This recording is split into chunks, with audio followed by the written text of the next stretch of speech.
Yeah. Okay, I think we'll call the meeting to order, the regular meeting of Township Council for the purposes of public hearing and development permits. Of course, I'd like to begin by acknowledging the traditional territories of the Coast Salish peoples, and in particular, acknowledge our valued relationships with the Katzie, Kwantlen, Semiahnu, Matsqui First Nations. With that, Mr. Richardson, Ms. Little, you can read the preamble.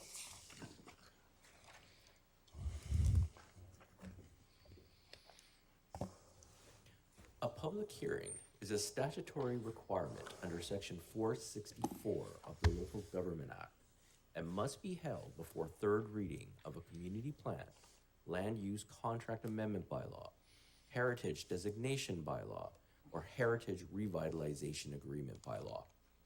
During a public hearing, council acts in a quasi-judicial role for the purpose of allowing persons who believe their interest in property is affected by a bylaw, permit, or other matter to make representations to council, either orally, by written submission, or to add comments to or elaborate upon correspondence that may have already been presented to council concerning the bylaws.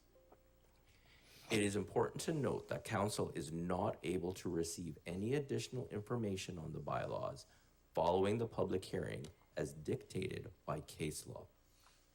The hearing procedure involves an explanation from the Community Development Division on the purpose of the proposed bylaws and to hear from individuals regarding the bylaws. In order to ensure that all interested parties have a reasonable opportunity to be heard, speakers are requested to keep representations as brief and succinct as possible and no longer than 5 minutes in duration, excluding the time required for questions from council. Speakers will be asked to state their name, neighborhood, and city for the record. And if referring to prepared remarks, to submit copies of these to the township clerk. Decorum must be always maintained. This includes refraining from applause, booing, or heckling. To assist with large numbers of speakers, individuals must advise the township clerk and sign the speakers list prior to the commencement of the public hearing. The names on the speakers list will be read out during the hearing. Individuals who have already addressed council and wish to add further submissions will wait until the people that have not yet addressed council have had an opportunity to speak. All submissions and speaker lists are considered part of the public record. Council members should not express their views nor debate the bylaws. However, they may question speakers to clarify particular points in their submissions. Council may consider third reading or third reading and final adoption at this meeting or at its next regular meeting. Thank you. Okay, with that, I'll get a motion to adopt and receipt of the agenda items moved by Councillor Martins, seconded by Councillor Rint. Any discussion on the agenda? See, now I'll call the question on the agenda.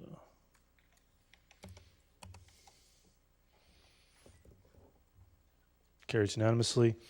Going to move on. C1, bylaws for first, second, and third reading. Mr. Richardson, highway closure, dedication, removal, and disposal, the first item. Your Worship, that's on council's agenda for consideration pursuant to the previous meeting. Oh, yes, it is. It's not part of the public hearing. So I'll get a motion, please. Moved by Councillor Pratt, seconded by Councillor Kuntz. Is there any discussion on C1, bylaws for first, second, and third reading? So just getting ahead of myself. Seeing none, call the question on C1. That carries unanimously. Now part of the public hearing, Mr. Richardson, item D1. Thank you, Worship. Bylaw 5795 amends the Langley Fisher Community Plan and Brookswood Fernridge Community Plan by incorporating the Booth Neighborhood Plan.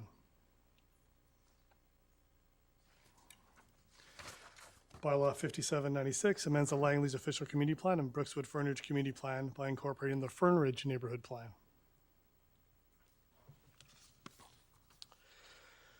Bylaw 5797 amends the Langley's Official Community Plan and Brookswood Fernridge Community Plan by incorporating the Wren Neighborhood Plan.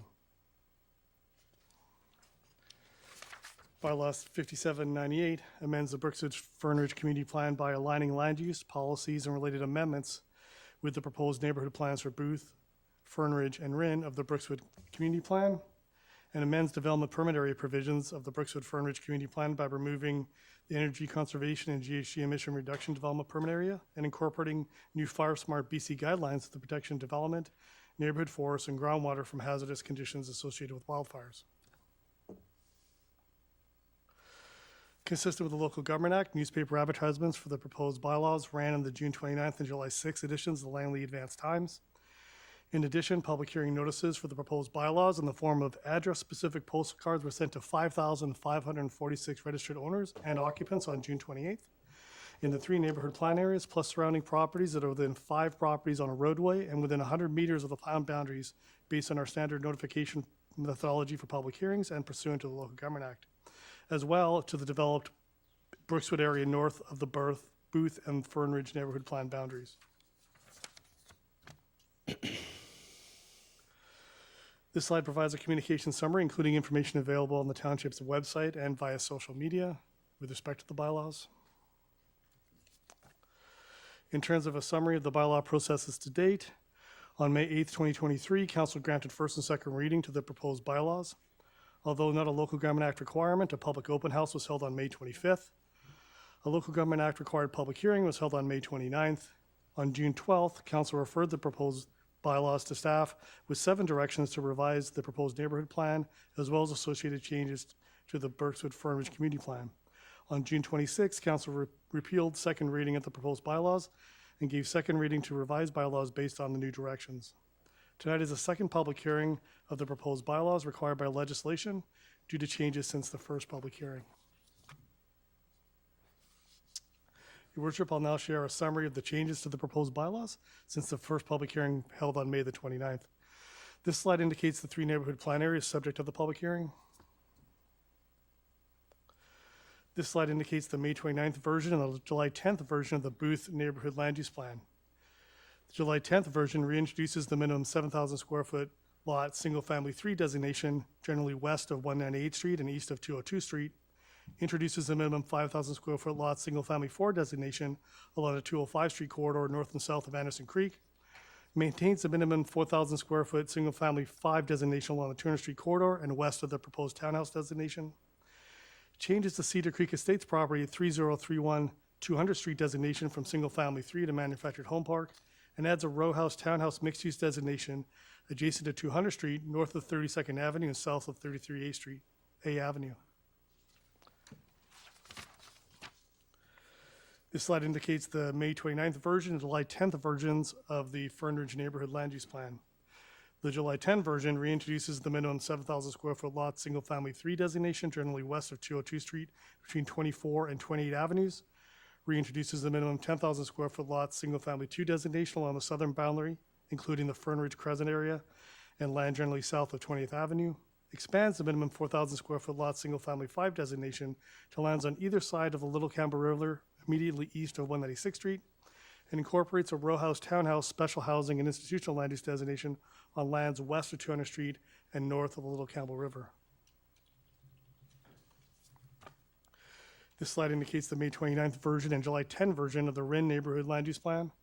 The July 10 version reintroduces the minimum 7,000 square foot single-family 3 designation, generally south of 36th Avenue, reintroduces the minimum 10,000 square foot lot single-family 2 designation along the 210 Street corridor, south of 32nd Avenue, along the agricultural land reserve boundary, relocates the row house townhouse designation eastward, and introduces additional area for the commercial village designation along the east side of 208 Street and north of 40th Avenue. Your Worship, this concludes the introductory remarks. There were 70 written submissions and 19 individuals noted on the speakers list, with the first 3 names being Jasbir Makar, Murray Scott, and Judith Strain, Your Worship. Yep, right, thank you. I just want to reiterate for everyone here tonight that the rules stipulate that we're not able to engage or debate the submission or engage in questions other than for clarifications purposes. And it doesn't mean that council's not interested or council's not engaged. That's the rules as a public hearing has to be conducted. So I want to be aware of that. first speaker again, Mr. Richardson? Thank I you. don't have the list in front of me here, so. Thank you, Worship. The first speaker, Jasbir Makar, Murray Scott, and then Judith Strain, Your Worship. Jasbir Makar, please come forward. Is he here? Not here yet. Murray Scott, please come forward. And then if Judith Strain can queue up after, that'd be great.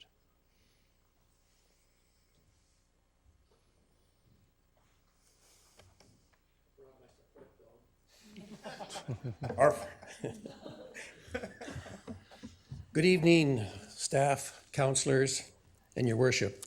My name is Murray Scott, and my neighbor here is Dennis McDonald. We live at 20210 and 20244 27th Avenue in the Fernridge development area. We're neighbors. We have both owned our homes for 50 plus years, and in that time there have been quiet changes, and 2 years ago, huge changes. We live on the south side of 27th Avenue on 2.5 acre lots with a little Campbell River running through the middle of most properties from 200th to 204. One of the quiet changes is a rule around setback from the creek where no activity is to take place. When we built our homes in the 70s, the rule was 25 feet from the top of bank that you could do anything. Today, the rule is 30 meters, almost 100 feet for those who don't understand metric, that we are not allowed to do anything. That is about 8,000 square foot lots that we have lost. I don't recall getting a check in the mail for all that land we gave up for Greenbelt that will be used for walking trails under the new Brookswood plan. So since none of us were compensated when the setback was changed, the compensation should come through higher density for new homes. So since we all have to deal with the setback from 200 to 204th, why has the zoning changed from SF5 to SF3 at 202 Street? Why wouldn't it not be SF5 all the way if SF5 is the higher zoning? On the north side of our street, there are 61 homes being built on 7,000 and 8,000 square foot lots and are selling for $2.5 to $2.8 million each. Who can afford that? So far, I don't think anybody has bought one. Higher density would bring home prices down and help fund infrastructure. We bought our property in good faith to keep and use as our retirement. The Brookswood plan in the 80s guaranteed future development, and we stayed. We feel it is right to be compensated with higher density for our land that you now want for Greenbelt. Respectfully submitted, Murray Scott, and my neighbor, who I could read his if you know, because it's only me on the list, wants to quickly speak about how that could happen. That's fine. Yeah, just go ahead and state your name and address for the record. Yeah, Dennis McDonald. I'm at 20244 27th Avenue. A number of times I've seen in the paper advertisements for land for sale that has development potential, and one of the inducements that they offer is that there is no creek to deal with. If council is serious about making a people-friendly green space with paths for walking and biking that the community plan describes, now is the time to act. As long as these properties are 2.5 acres with a single-family home, this vision will not become a reality. We need incentives to encourage developers to take on this project with all the obstacles that a fish-bearing creek entails. In other words, we need this whole area to be a higher density, not just from 200 Street to 202, but all the way to 204th. There are many other areas that can be divided into 10,000, 8,000, and even 5,000 square foot lots. But because of the creek, please consider zoning this area a higher density. Thank you very much. Thank you. Judith Strain here. Bob Langston.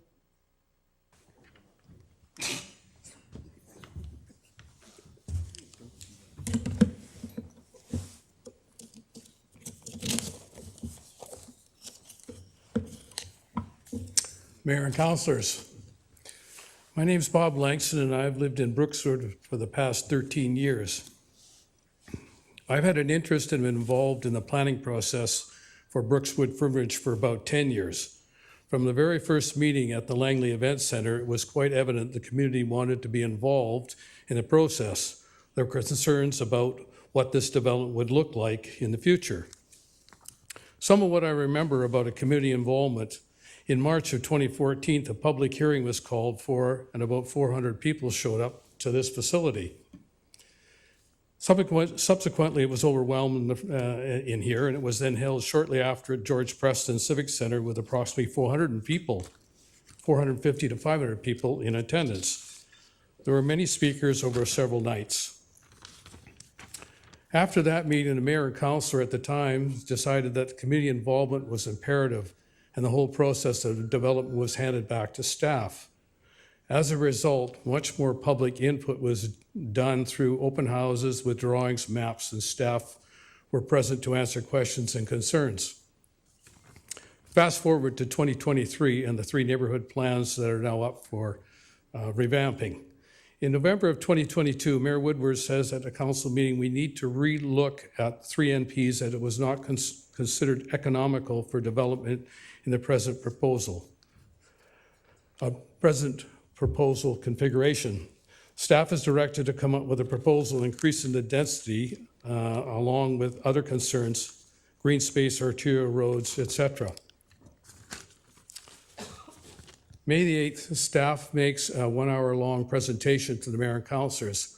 I reviewed this online twice. It's a comprehensive, detailed presentation. There are many changes to the NPs from the 2019 version. May the 25th, public open house held at the Baptist Church with explanations, drawings, maps about the proposed changes. And I can actually talk to staff about the questions I have. May 29th, public hearing held at the Township Fraser River Theatre, estimate of 300 people in attendance. In response to the feedback received at the public hearing as well as online, council again directs staff to revise the NPs with new proposals. June 26, report 2325, and I assume this is presented to the mayor and councillors on that date.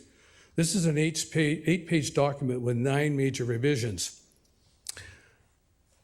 The earlier presentation on the screen up here showed those changes. That's the first time I've seen those changes on a map that I can actually read and see, and I have questions on that. I would have. But because we didn't have an open house on it, I never was able to decipher in this document exactly what those changes were, unless I took a great deal of time to analyze it, look at maps, and then I still wouldn't have the opportunity to talk to staff about what was going on, what my questions might be. My point's this: if you're going to make significant changes to the NPs, then you should have gone to a public meeting with the staff present and maps, etc., much like tonight. Because this is, like I said, the first time I've seen exactly those changes. And I think it's important the public knows those changes, because we've been through this, we've been at this for a long time. And my point earlier was public engagement is extremely important to get the final result. And I think that's where we're at with that. So I'm asking for just that, a public open house, that the rest of us can see the rest of the public can see exactly what's going on. So then it can make an informed decision.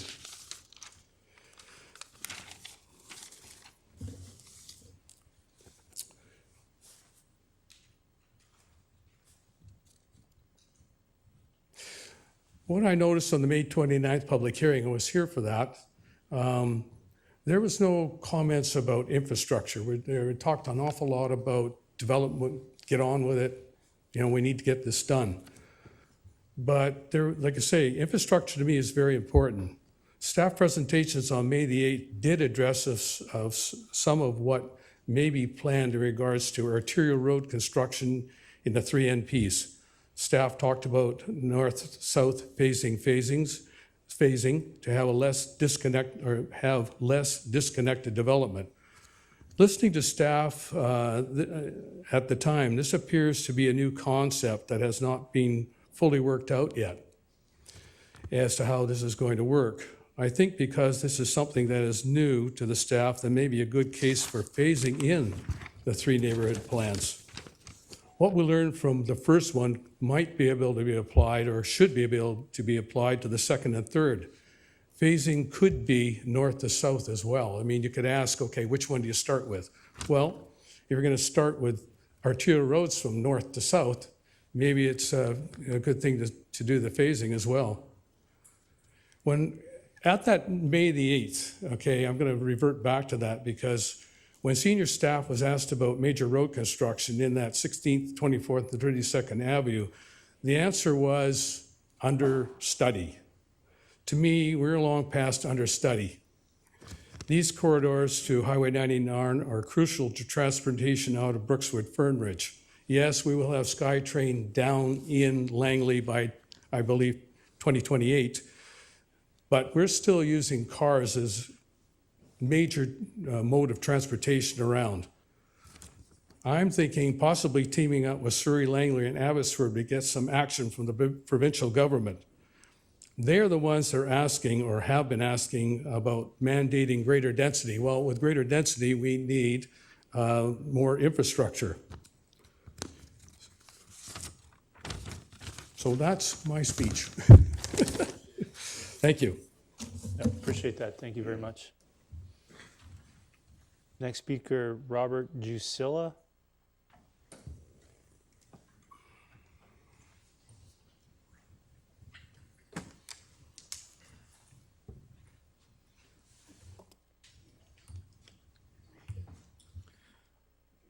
Good evening, Mr. Mayor and council and all my friendly neighbors in Langley. My wife and I have lived over a quarter of a century on the property at 21255 40th Avenue, and we enjoy it very much and have no intention of subdividing it or putting it on the market. What we need is we need help, and what we are asking for is a board of variance or some such thing that might still be available so that I could put somebody into my RV to help us do the yard work. I just had a stroke a couple of years ago. My wife is 91, so we just aren't capable of doing what we used to do on an acre. We love it. We don't want to move. Our neighbors are the best you could ever get. And if there's some way that we can get permission to hook up services to my RV so that we can bring somebody in there that would help us, we'd really much appreciate it. Thank you. Thank you. Make a note of that. I will. Thank you. Yeah. Yes, Kelly Keyworth, come forward, please. Mayor and Council, thank you. My name is Kelly Keyworth. I live at 3665 206 A Street in Brookswood. My family has lived in Langley continuously for 5 generations, and I have lived in Brookswood for the past 28 years. There's a lot of great points to discuss. I'm going to focus tonight on trees. So one thing that is concerning for myself and neighbors is that many trees are already falling in Brookswood. They're falling at an alarming rate, and in most cases, I believe it is completely unnecessary and irresponsible the way that lots are being completely clear-cut. Not even retaining trees around the edges of property where the home wouldn't need to be built. There wouldn't need to be any access to utilities, etc. It's just clear cutting for ease, I believe, of development, which I believe is unnecessary. So I would like to state what I believe is the absolute necessity for an effective and enforced tree retention bylaw, and we need it now before the neighborhood plans proceed. And we need this to require the retention of the significant portion of large mature trees which give Brookswood its character, shade, wildlife habitat, aquifer protection, etc. And I believe this bylaw also needs to include a stringent replacement requirement to replace trees removed with large growing local native species, for example, fir, cedar, maple, that type of thing, rather than the small ornamental varieties you normally see put onto lots after they have been redeveloped. And many of those are left to die. So we need something that can thrive in our current climate. So the last point I'll make, please, is that I speak on behalf of myself, my husband, my adult children, to say that we are opposed to the current revised proposed plan for two main reasons. One, the density, which I think is too high. I'm not necessarily talking about lot sizes, just the overall population. Although it has been reduced, I still think it's a big hit for one area. When I look at the size of Willoughby and the population there, it would be a lot of people being added to Brookswood. And that is my main point. So thank you for your time. Thank you. Appreciate it. Okay, so I'm normally pretty relaxed. There's been a couple complaints registered with me that I have not put a stop to applause or anyone else. So the idea is it's a safe space for everyone to express their views for or against the plans, and not to applaud for any submission that may cause others to be uncomfortable or not feel safe to come forward. So I know we all have support in and out of the room. We all either have strong feelings for or against the plans, but it needs to be a space for everyone. So I'd appreciate it that we not applaud or boo or any other of those things that may cause others to feel uncomfortable. So with that, I'd ask Wayne Crosson, please come forward.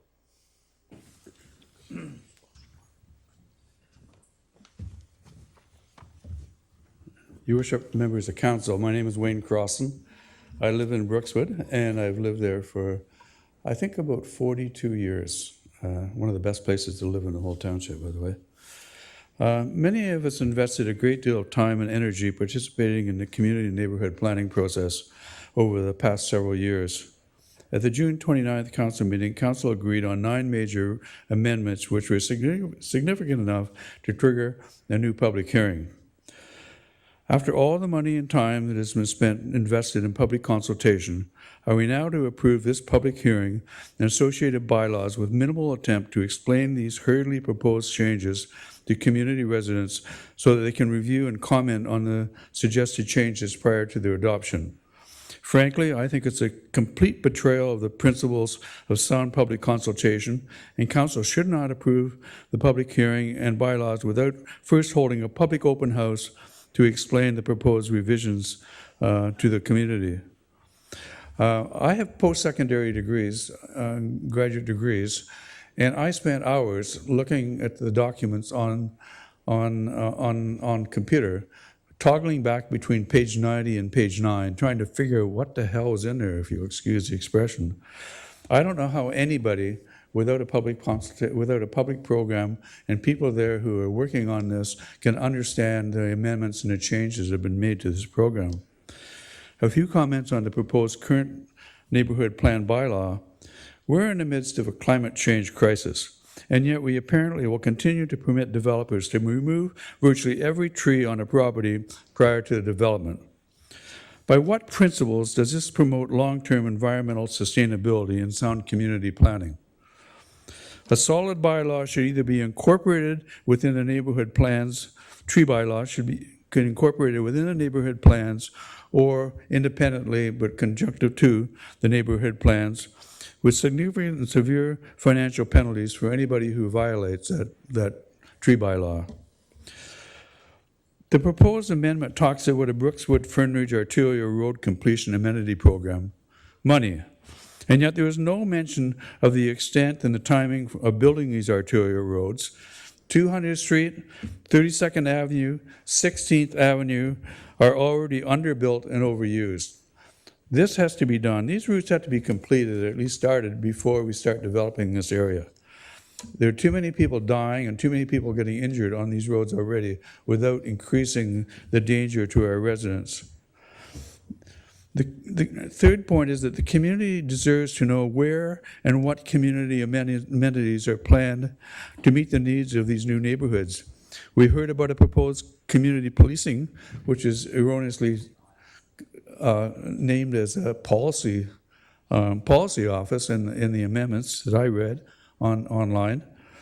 But we need, and we know there's going to be a new fire hall, but where and when will we have a new library, recreation pool facilities, and performing arts center for the community of Brookswood South or Brookswood Fernridge? No mention of the timing, no mentioning of when this is going to be done or what's going to be done. In summary, we need to slow this process down. From the rushed review of this plan I have undertaken, much of the new plan is pretty reasonable, but some items require more thought and community input.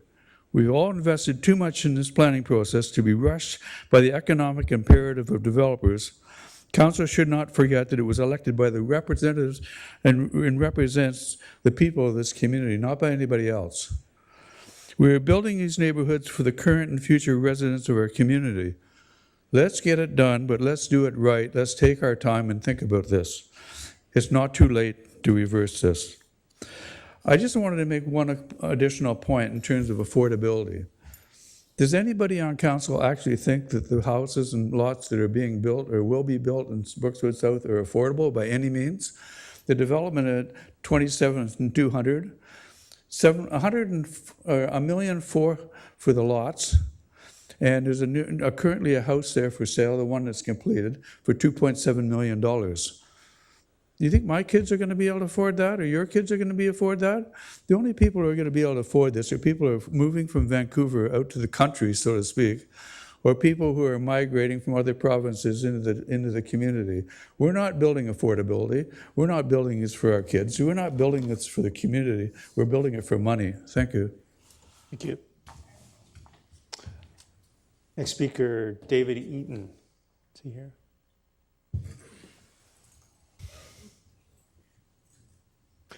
Next speaker, Brian Cameron.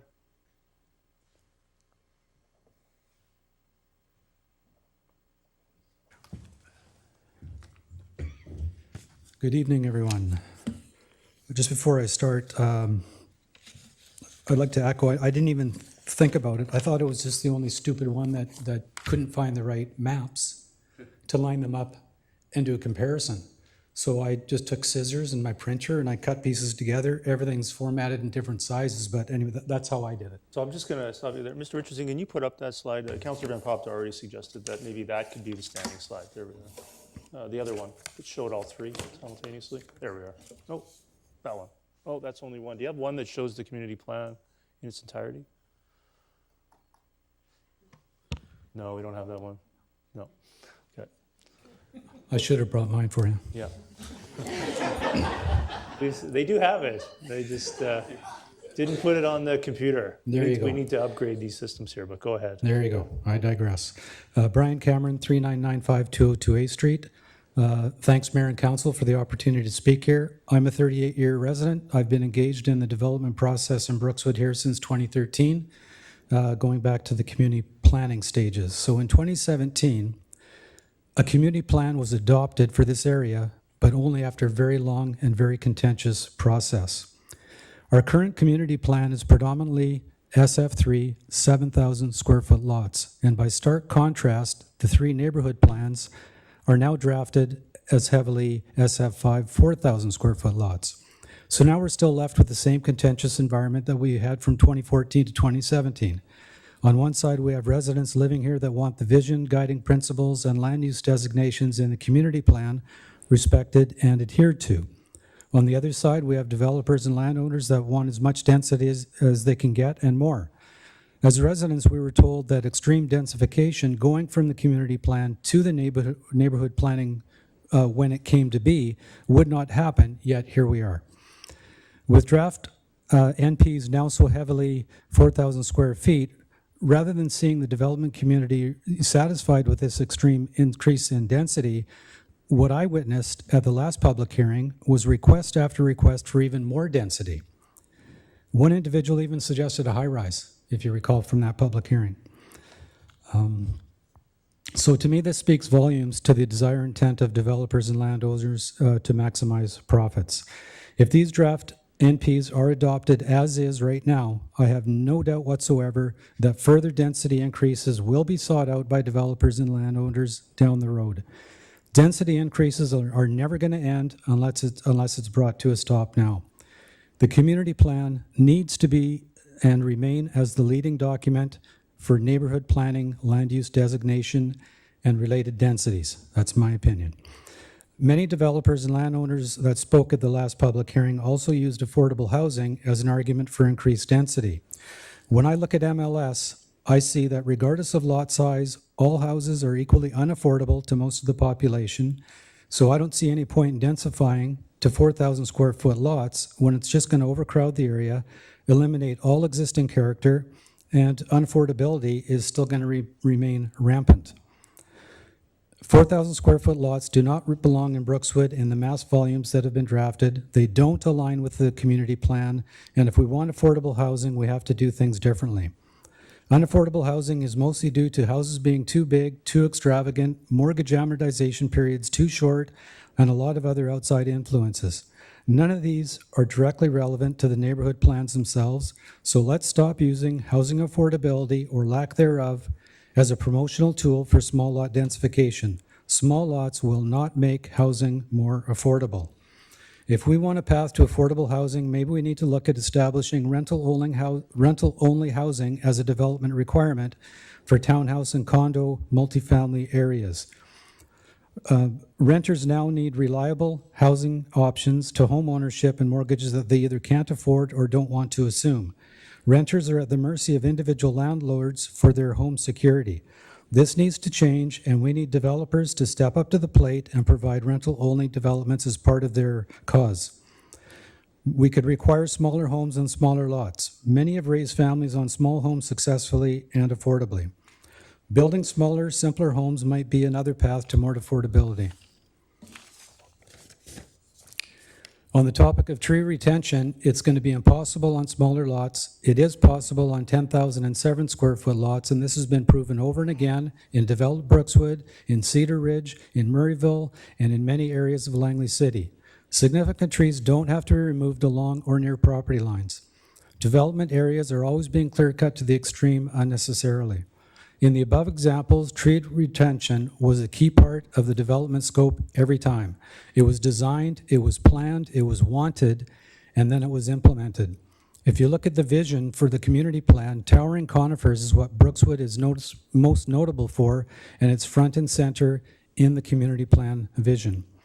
It's my opinion, and that of countless residents that I've spoken to, that 4,000 and 5,000 square foot lots need to be kept to a minimum for Booth, Rynn, and Fern Ridge neighborhood plans.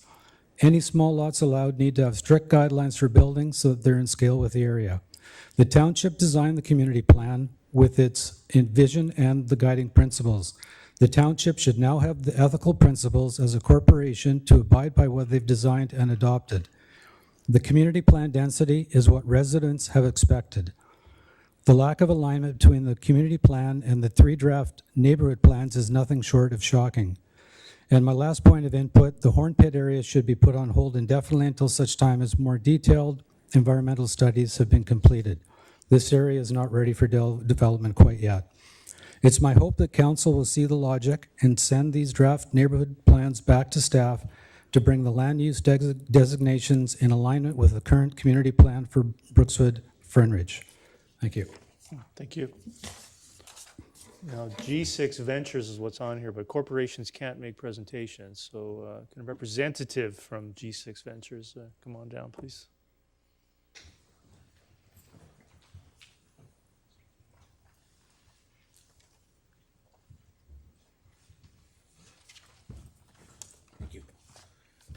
No, we had provided a PowerPoint as well. Just get your name so we know who you are. Just your name and neighborhood. My name is Warren, and we're from the Brookswood. Great. Did you arrange with the clerk to have slides ahead of time? We did, yes. Go ahead. Yeah.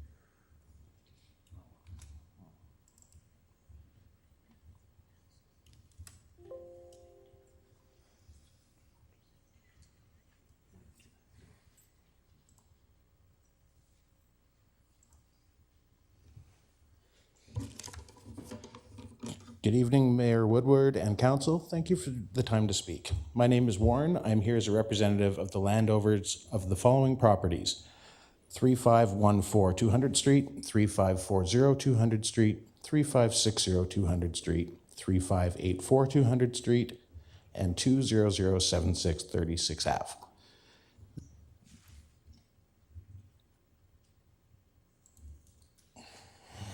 These 5 parcels of land together are the only large grouping of lands currently zoned as single-family 2 in the entire Booth plan.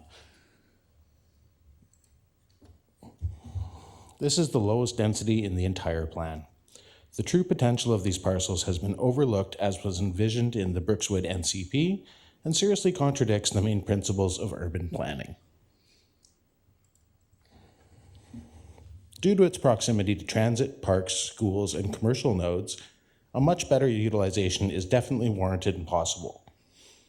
The goal should be to bring more residents closer to these great amenities as opposed to the current single-family 2 designation, which limits it to a select few privileged that could afford the 10,000 square foot lots.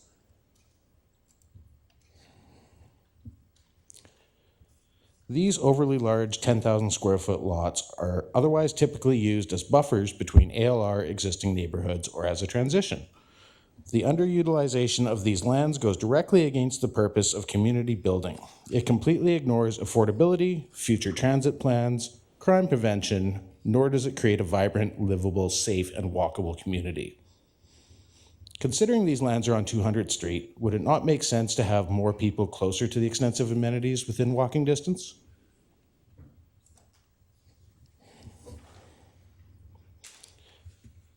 By bringing more people to these lands, the plan can better address the concerns of affordability, livability, transit, and providing a safer community.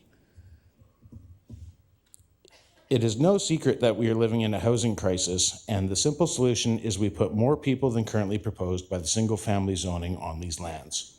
This will allow first-time buyers or those new to the real estate market to get into a home as opposed to a select few who can afford a 10,000 square foot lot.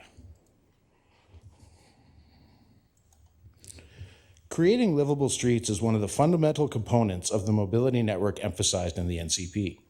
The point is to get people to walk and take transit rather than hop into their cars. The walkability score of these lands is impeccable. There is an elementary school, Noel Booth Park, future commercial node on 32nd Ave, and the existing commercial node on 40th Ave, and the future of transit at its doorstep. That is a walkable community.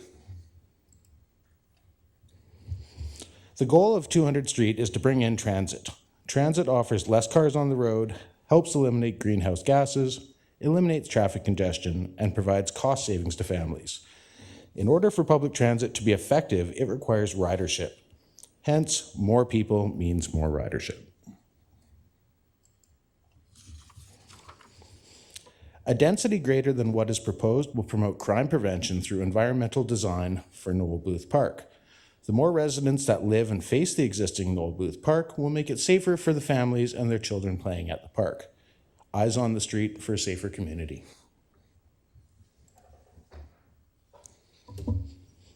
The higher density zoning is beneficial because it would help bring residents closer to the amenities which is envisioned by the Booth neighborhood plan and the principles of urban development and planning.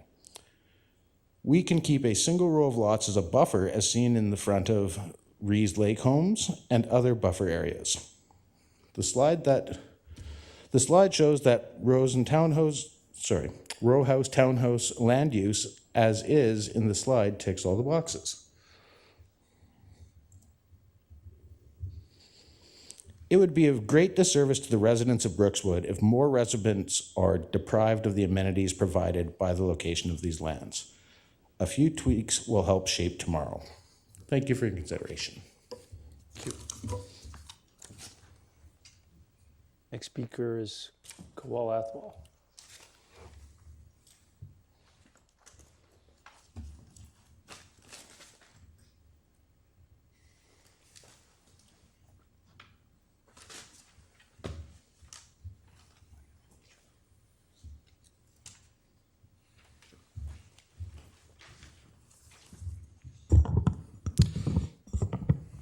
You don't need to do that. It'll pick you up. Be good. Thank you. Yeah. Good evening, Honorable Mayor and respected Councillor. My name is LaVal, property address 19810 32nd Avenue. In our last public hearing, May 29th, on single family 3, we have about 4,000 square feet lot. And within 4 or 5 weeks, this single family 3 unnecessarily split into single family 4 and 5. And the current single family 3 draft not only returned to 7,000 square feet lot, but also it doesn't have the ability we can build duplex, duplex, threeplex, or fourplex on it. If I am living in a house on 4,000 square feet lot and my next neighbor is a mega house on 7,000 square feet lot, it will be unbalancing street appeal and it will be force me to sell my house and find a suitable house in another area. I request to my township, please don't create 7,000 square feet lots without the ability to build duplex, threeplex, or fourplex on them. In that way, we accommodate more families and our township will get more property taxes. Thank you for giving the opportunity to talk. Thank you. Next speaker is Louis Bordalazzo.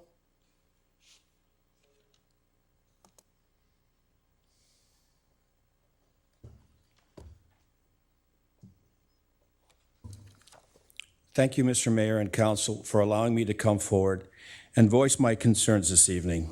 My name is Louis Bordalazzo. I am the principal of Grappa Investments Corporation and represent the address 3031 200 Street in Langley. We strongly oppose this new amendment. We would like to provide our comments regarding the revised Langley Official Community Plan Bylaw 1979, number 1842 amendment to the Booth Neighborhood Plan. Bylaw number 5799, specifically regarding the proposed zoning and road network of and surrounding the address of 3031 200 Street, Langley. At present, this parcel of land is being utilized as Cedar Creek Estates Manufactured Home Park. I have just learned this past Friday, July the 7th at 11 a.m., that since the public hearing of May the 29th, 2023, there were further significant changes to the Booth neighborhood plan. I was baffled to see that our property zoning was changed from single family 3 to MH1 mobile home park. I was in attendance that evening and there was no opposition from our tenants and neighbors, nor was there any from the planning department or council of the proposed Booth neighborhood plan. I have been working with the city planner since 2017, and after many meetings, expenses, and dialogue, as recently as last month, we were blindsided by the recent amendments made to our property's proposed zoning. Back in 2018, the Township of Langley hired a mediator together with staff to seek a resolution to our tenants' concerns of the redevelopment of our property. We worked diligently with all parties to resolve these concerns and submitted to the Township of Langley an over 90% petition in favor of leaving the zoning as SF3, single family 3 lots. Please refer to the Township of Langley minutes of the regular meeting on July the 28th, 2018, item F6, for documentation of this decision. In our negotiations, we were advised to rescind our rezoning application in exchange for the Township of Langley leaving the single-family lot designation, SF3, in place. I am perplexed as to why this is now taking place at the last hour. Sideswiped. As our neighbors are benefiting higher densities at our expense.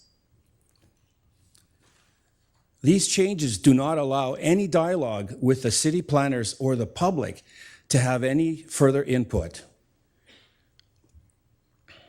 In all of my discussions with the Township of Langley planners, they were never in favor of having a mobile home park situated in the middle of the new proposed Booth neighborhood plan.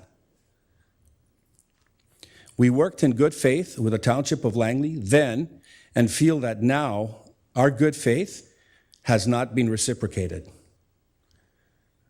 We are requesting that you and your council please revisit this change, as it will seriously and negatively impact our property as well as the surrounding properties. We request that the designation of our property at 3031 200 Street be changed back to reflect its current zoning of single-family 3 lots as per our agreement dated July the 23rd, 2018. Mr. Mayor, we have spent so much time and energy to reflect the future of the new Booth neighborhood plan. Please do not allow significant changes and impacts to be made without the public's and owners' input. With all due respect, thank you for allowing me once again to speak. I just have one question. Yes. You mentioned agreement. Do you have an agreement that you can leave with the clerk? Can you clarify what you mean by I sent it to you on Friday and all the council.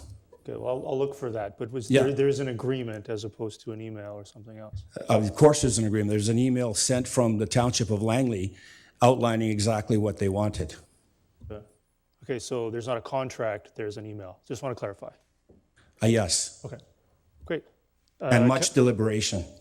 I have another question. Councilor Van Popta? Yeah, I just have a quick question, just because I don't understand the full history here. Sure. When you say we, are you talking about the tenants of the mobile home park want to see this converted to single family? Or are you talking about Yes, the ownership of the mobile home park? No, we worked with the tenants and we said that we would not make any applications for 10 years. So what would happen to the tenants if this was converted back to single family? We still have 5 more years left, and probably we'll have more time than that because we don't want to redevelop it at this time. Okay, thank you. Great, thank you very much. Next speaker is Harjot Ray. Did I get that right? Almost.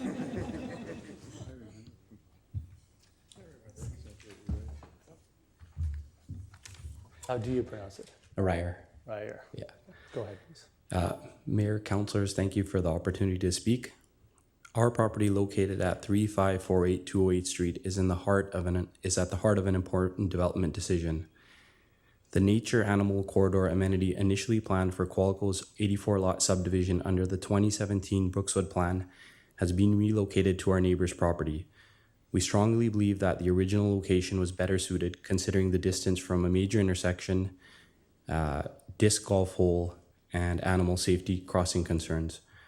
We don't want Bambi to be looking for the tunnel, getting hit with a frisbee, and running onto a major arterial road. If moving the corridor proves unfeasible, we propose reducing its size and allocating a portion to Qualico's existing development. Moreover, we suggest increasing the density to optimize development and make better use of the space. Currently, our properties have been designated for 7,000 square foot lots. Do we really need someone with a 5,000 square foot house on a 7,000 square foot lot to have their own taxpayer funded petting zoo in their backyard? These amenities should be shared and enjoyed by as many people as possible. There are already numerous existing amenities nearby. Passive Park sits across the street, while Bell and Booth Parks are a mere 400-meter walk away on 36th Avenue, all connected by future greenways. Looking ahead, there are plans for 4 neighborhood parks, each spanning 7 acres in size, and a community park measuring 10 acres, all within a 400-meter walk. These additions, along with almost 200 acres of existing park and P-zone land nearby, create an area nearly a quarter of the size of Stanley Park and the highest concentration of amenities in the Brookswood Plan located at the doorstep of our property. Yet, while downtown Vancouver is the most dense area in Canada, we are creating the equivalent of another Shaughnessy, where the most privileged and the very few benefit from the entire community's amenities.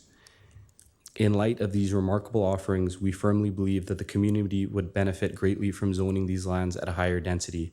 After all, amenity-rich areas should be shared by the greatest number of people to achieve optimal utility. More families should have the opportunity to partake in disc golf at Passive Park, play baseball at Booth Park, walk their dogs at Bell or Brookswood Pond, and even revel in the local Rod and Gun Club. 208 is already a major arterial and will have greenways, bike lanes, and bus service to accommodate. For contrast, the 208 and 40 Avenue area has been designated mixed-use high-density, only has one future neighborhood park to serve it and no current neighborhood parks. I would like to thank the mayor, council, and especially staff who have done more to move this plan forward in the past 6 weeks than the previous 5 decades. And yes, this planning process has spanned over 5 decades. Thank you. Next speaker, Nora Truman. Nora Truman here? Oh, there we go. Come on down.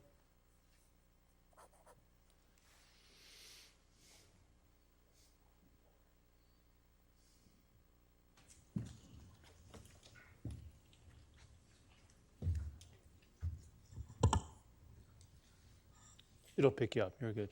Go ahead. Thank you for hearing me, Mayor and Council. I'm a resident of Brookswood since 1992, and I sent a letter to most of the councillors. I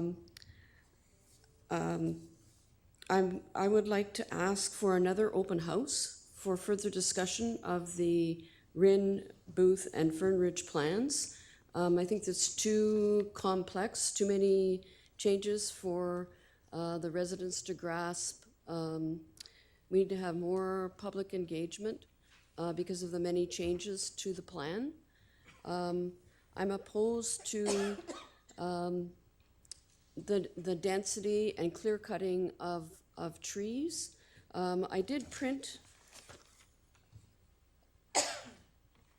a page from the township website about the community forest management strategy from May the 9th, 2022. And it was in favor of having forests, and the forests hold the water in the land around the streams and prevent flooding and protect us from lack of water during heat events. I don't think there's enough consideration made to the importance of leaving trees in some of these developments.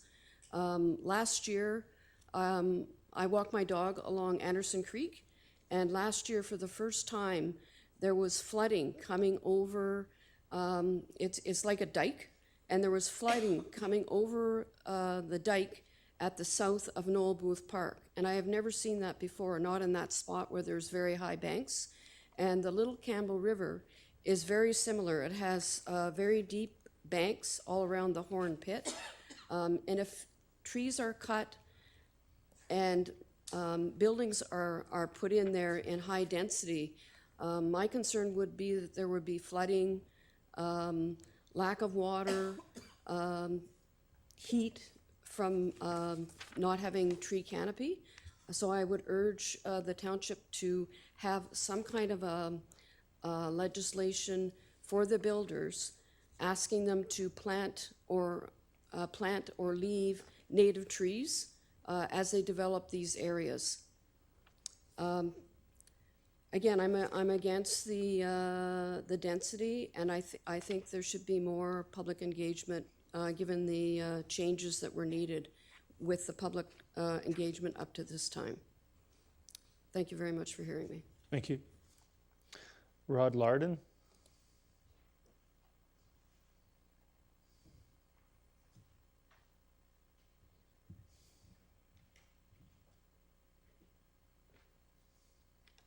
Thank you, Mayor and Council.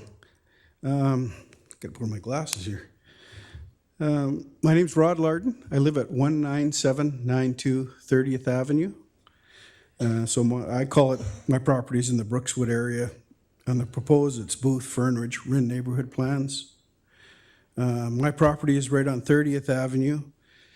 And all the properties east of mine, they're designated 4,000 square foot lots, and then ours goes to 7,000. We have a community park that's proposed for 28th Avenue, and from what I understand, that means 29.5 acres, because that's going to be park and schools. There's also a large nature space to the north of our property. I'm not sure how big it is, but it's at least 10 acres, and it's supposed to be going to stay that way. And this is the one that adjoins to the back of the mobile home park.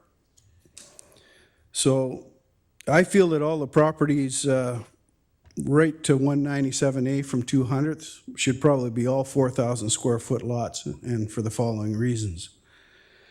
Now, sewer and water has to be brought down to this area, and the higher the density would bring down the infrastructure cost and cost to for people to buy properties and what have you. And then this would basically in turn create more affordable homes. So with smaller lots, the 4,000 square feet being more affordable would increase the tax base for water and sewer, road improvements, and more families with school-aged children could afford to buy in the area and be able to walk to school from this area, creating less road congestion. 7,000 square foot lots on 32nd Avenue currently sell from anywhere from 2.3 to 2.9 million, of which not many families with young children would be able to afford. So smaller lots will increase and improve the chances you will have affordable rentals available in the area also. 4,000 square foot lots down to 197A would have the benefit of the large green space also on the north side of 30th Avenue. Being that a commercial area is proposed for the northeast corner of 32nd Avenue and 200th Street, this increased density would help whatever business come to the area and could help reduce the congestion we currently have in downtown Langley. With this increased tax base and 32nd Avenue being a major artery out to Highway 99, it could then be improved to 4 lanes instead of the current 2 lanes, because years ago I was told it's never going to go to 4 lanes until we have an increased tax base. So that's why I put that in here. There's transit already in the area, but with the increased density, and if young families come and the cost to drive nowadays, more people will be starting to use the transit, resulting in a benefit efficiency to the transit system. And then my last comment is that 4,000 square foot lots should go from 200th west to 197. And the other thing is going right from 4,000 to 7,000 square foot lots is too large a change. It needs to be more gradual from 4,000 to 7,000. And that's it. Thank you. Thank you. Next speaker is Karen Sandu.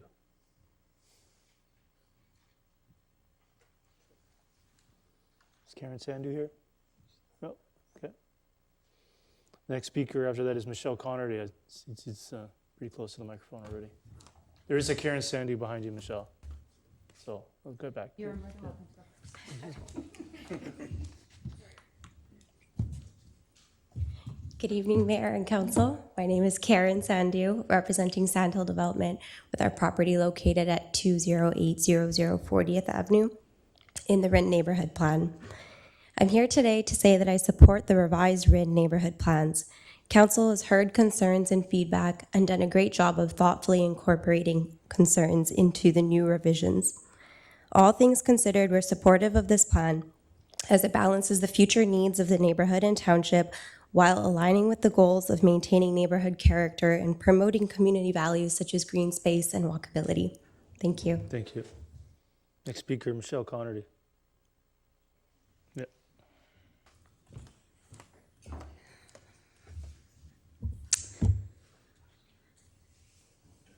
Good evening, Mayor and Council. My name is Michelle Connerty, and I live in Brookswood. Thank you for having the public hearing and the opportunity to speak. I am once again dumbfounded by the process as it's playing out. Having been part of the Brookswood Fernridge Neighborhood Planning Committee for several years and involved in the community development process since 2013 or so, I thought I understood where the neighborhood plans were headed. Then in May, sort of woke up and was in the middle of going through a whole bunch of personal stuff and realized that there was a whole new plan on the table that didn't look anything like what we had talked about for years. That plan had a public open house where, despite it being May, where most families are really busy, and a large group of my friends were traveling at the same time, had a pretty big turnout. There were a lot of people there, both pro and con development. And I was surprised because we didn't have the signs up in the neighborhood. There wasn't a lot of chatter about it within the community. So I was pleasantly surprised. And it was a great opportunity to ask questions and get some answers and discuss the changes with our neighbors. And so I was happy about that. Then we had an open house. And again, the turnout wasn't great because people are away, and May is a really busy time for people who live in Brookswood. We have grade 7, kindergarten, grade 12, everything.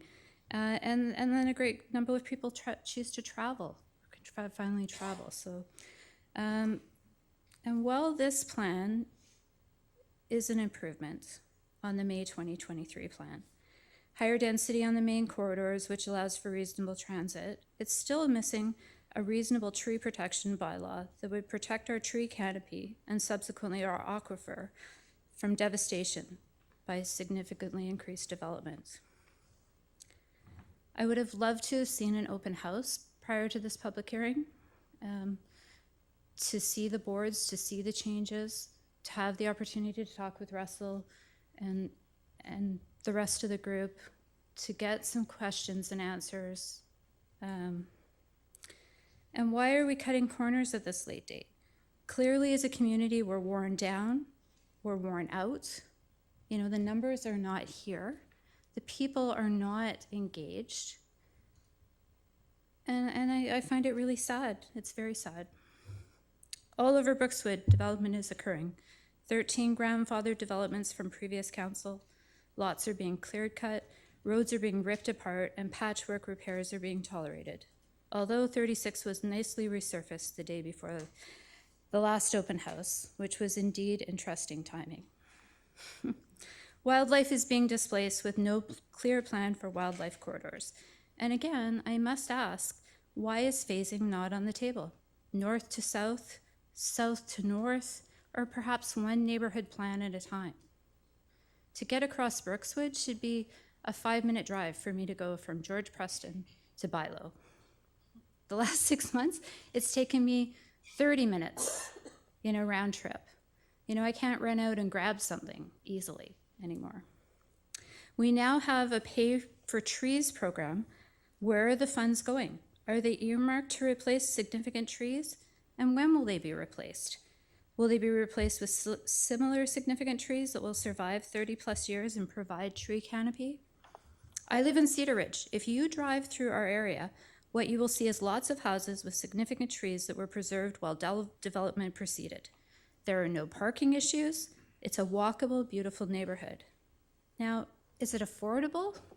In this day and age, probably not.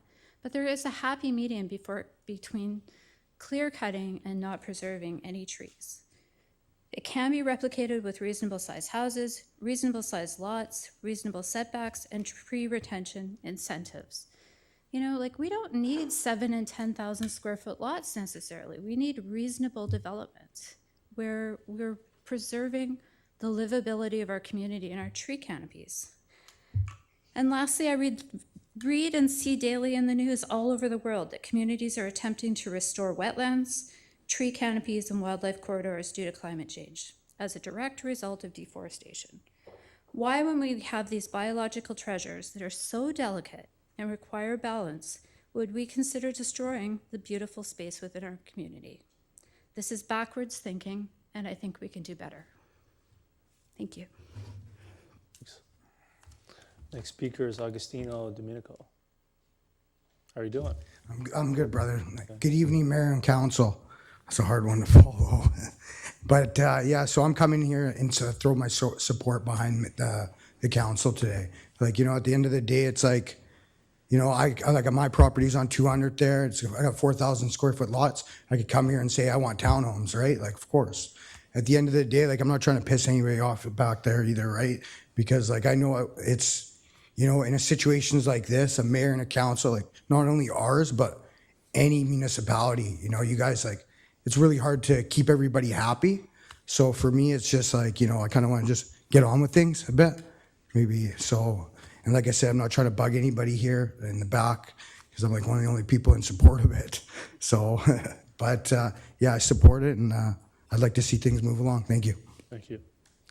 Next speaker, tried this one, Negasa Shindaran. Did I get that right? No, my name was spelled incorrectly there. Okay. Anyways. Just make sure the clerk has it correctly, if you don't. But Sure. Okay. what is your name for the record? My name is Magesh Chandran. So first of all, good evening, respected Mayor and Council of the Township of Langley. I'm the owner of the property located at 19764 28th Avenue, Langley. I'm a commercial mortgage broker and a real estate developer.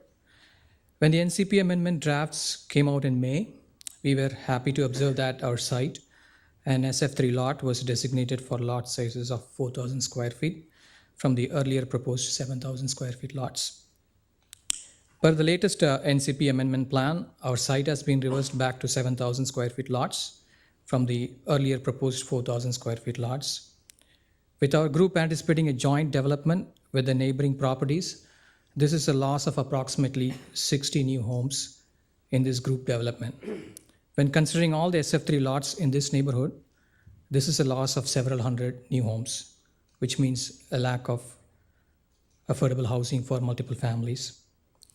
As Metro Vancouver grapples with the severe housing crisis, skyrocketing housing prices, escalating rental costs, and limited availability of affordable homes, the loss of these homes will only add to the affordable housing issues and will keep the average home prices remain out of reach for the majority of individuals and families.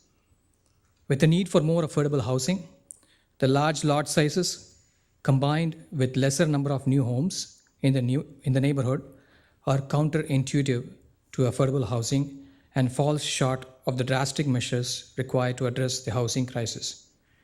Additionally, these lands are closer to Campbell Heights Industrial Park, which will be closer to the employment lands of future families, and avoid traffic and commuter problems for such families in the near future. The city also stands to lose future tax revenues from these new homes.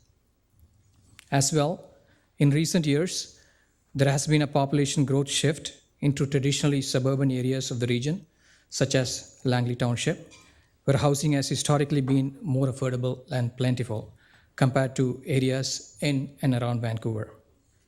In addition, as being a developer with a proposed CACs of approximately $466,000 per acre, the lower yields on these lands, i.e. the number of homes per acre in these development lands, provide developers like myself a less attractive proposition to develop these lands immediately.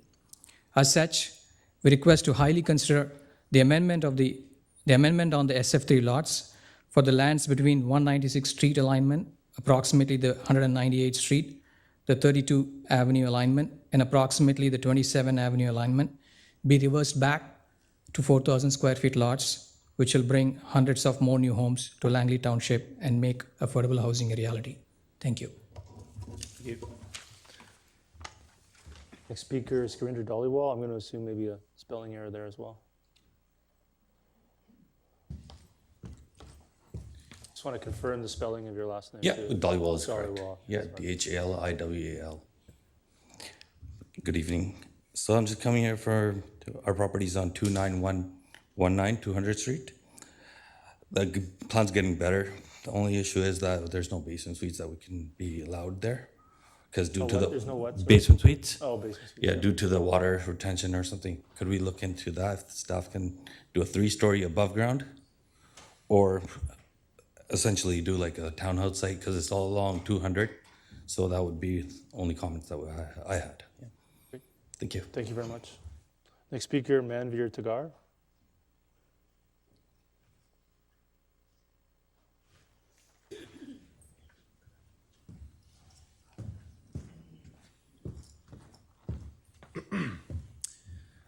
Good evening, Mayor and Council. My name is Manveer Tagar. I represent Common Ground Consulting.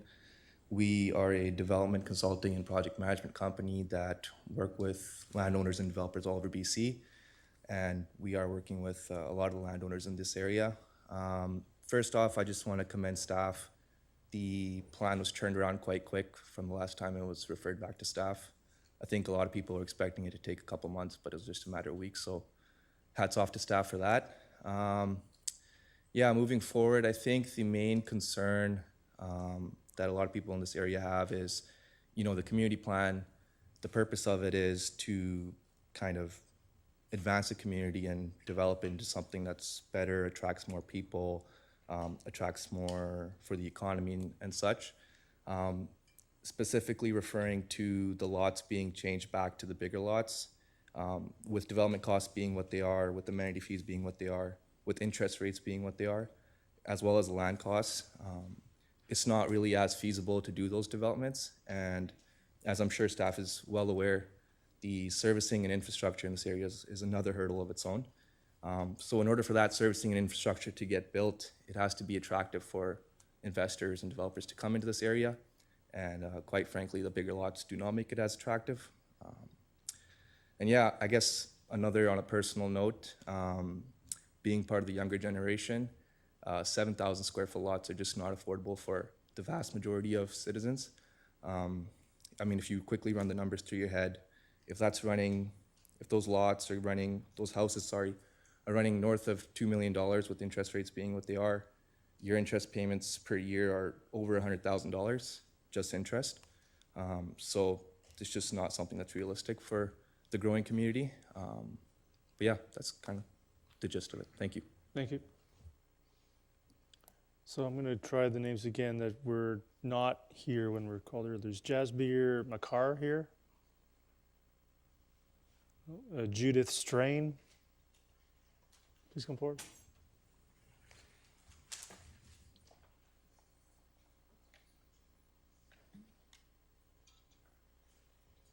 And then after that would be David Eaton.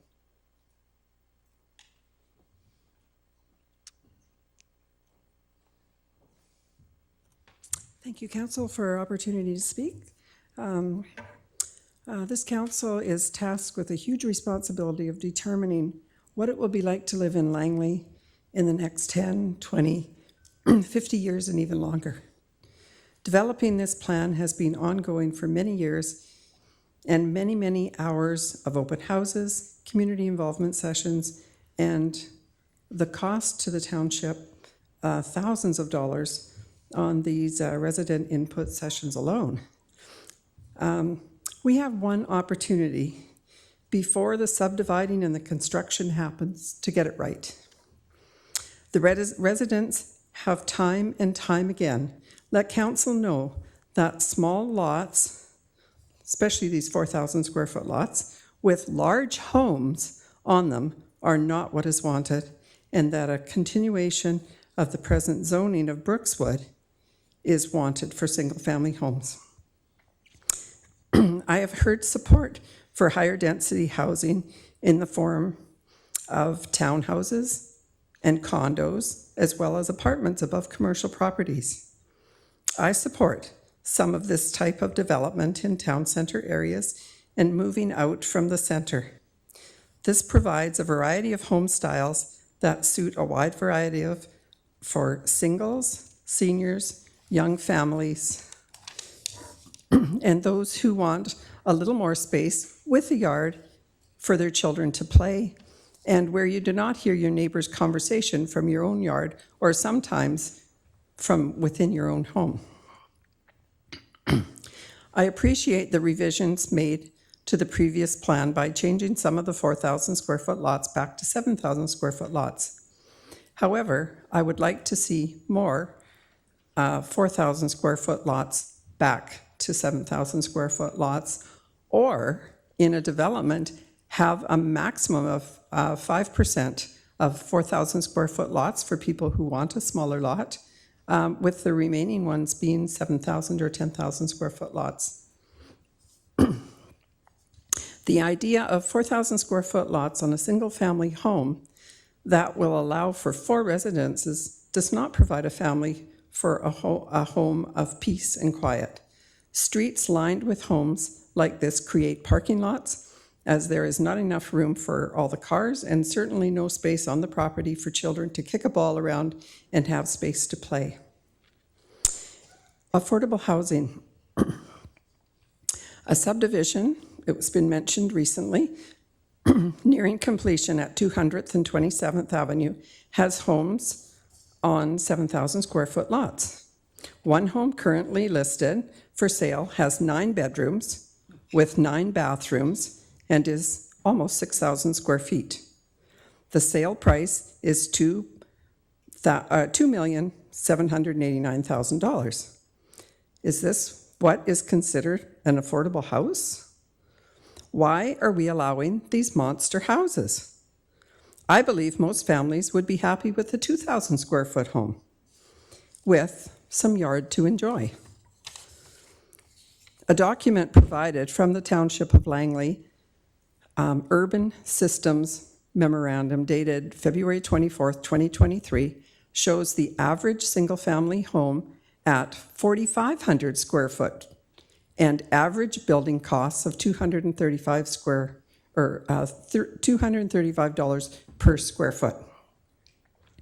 A 2,000 square foot home, which is ample size for most families, building costs would be about based on this information from the Township of Langley, building costs would be about $470,000. A 6,000 square foot home, building costs would be $1.4 million. Both of these examples need to still have the cost of the property added on. Would saving $1 million on the purchase of a home make it more affordable for many?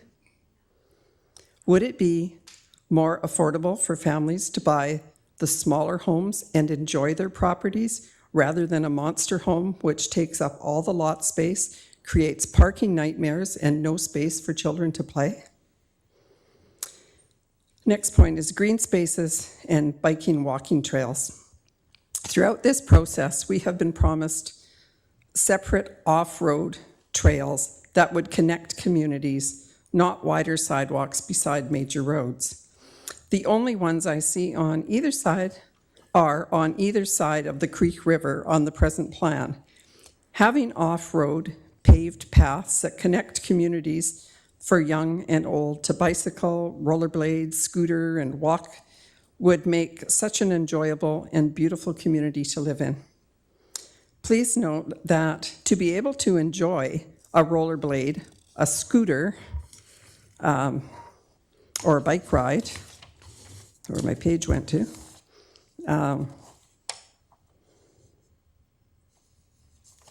sorry, just one second. Oh, okay. Sorry, to be able to enjoy rollerblading, a scooter, and a bike on these paths, they need to be paved. If they are other surfaces that are bumpy or whatever, you cannot rollerblade on those. You can safely, you cannot scooter on them. And you could ride on them, but it's certainly not as pleasant. Third point, Horn Pit area. At the May 29th public input evening, several knowledgeable speakers on the environment warned about the present proposal for Horn Pit and the overall high density of the area.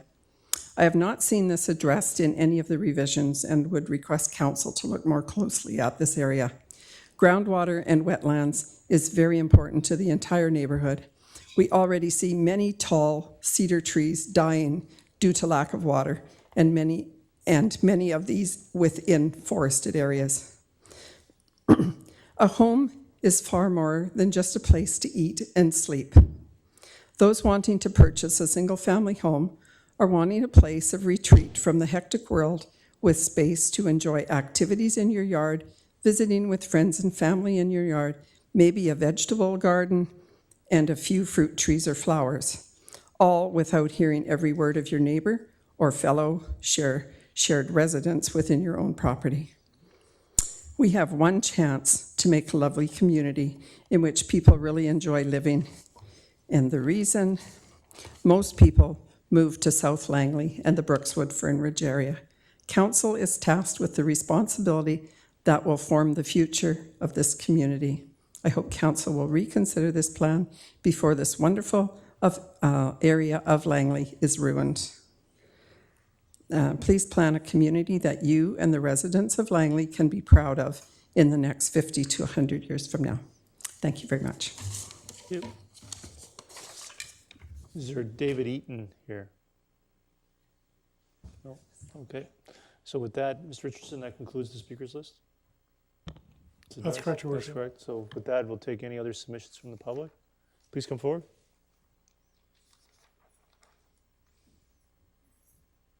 My name is Malkeet Singh Saran. I don't live in Langley and I don't want to lie. We own land and we want to say thank you to the staff and the council and the mayor. I wish if I could tell you a story, but I have more than 5 minutes. You know what, a lot of people moved here when it was Kanata or before that, when it was all native land. Slowly it developed into a country called Canada, Vancouver, Victoria, Langley. Yes, it hurts when you see the trees disappearing and wetland going somewhere else, but that is the harsh reality. As a lot of people are moving in, they need more homes, they need more space. I wish if I had the choice, I could develop every parcel into high density, but that is not the way it works. All I'm trying to request to the city and mayor and council is the turnaround time should be quick. It shouldn't be 3 years or 4 years before we break the ground. Every speaker came up with the solutions, but none of them mentioned what is the problem. And the real problem is, if you put an application with the city hall, it takes 3 years to get the paperwork done, and the 4th year you break the ground. And who pays? You, me, and each, the end user.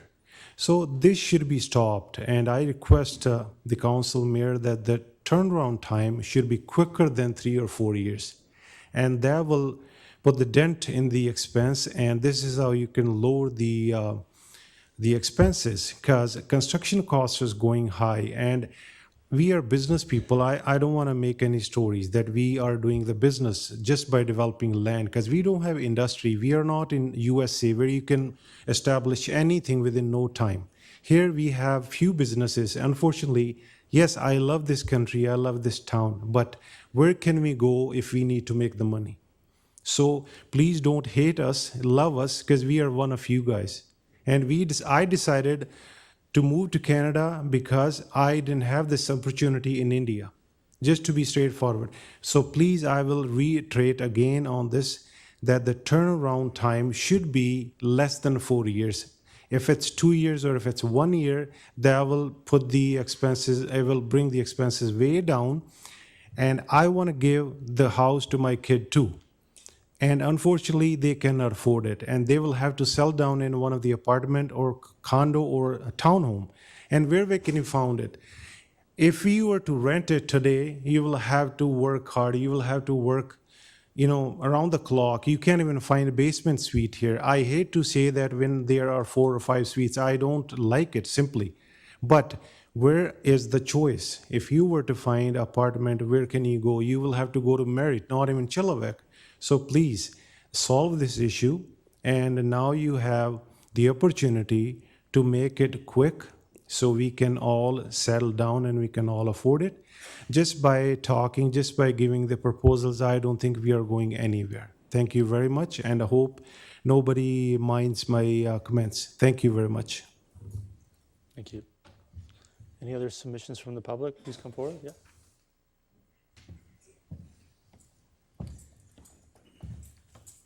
My name is Gary Howell. I live at 20575 32nd Avenue.